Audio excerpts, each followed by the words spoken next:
Welcome to Burlap Teachers. Enjoy the video. You start by backing up. You need your data safe before removing an App Store ID. Open Settings and go to your Apple ID. Sign out of iCloud and App Store now. If Find My iPhone is active, turn it off. This prevents activation lock. If the device has an MDM profile, remove it or contact the administrator because profiles can block sign out.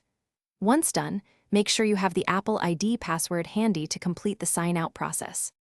You will remove the App Store ID from the Store App and System Services. Open App Store, tap your profile icon, then choose Sign Out. This disassociates the ID from purchases.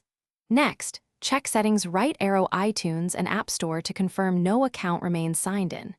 If apps were purchased with the old ID, note that updates may prompt for that password. Consider deleting those apps and re-downloading under your new ID. If the device is corporate, verify you're allowed to remove purchase ID. Finish by restarting the device to ensure system cache is clear and the App Store reflects the change.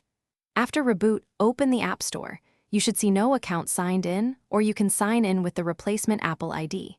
If the old ID still appears when updating apps, force stop the App Store, reset network settings, or sign out of Apple ID in settings and sign back in. One key tip: if activation lock or MDM blocks you, contact the original account holder. Thanks for watching. Consider subscribing if this video helped you.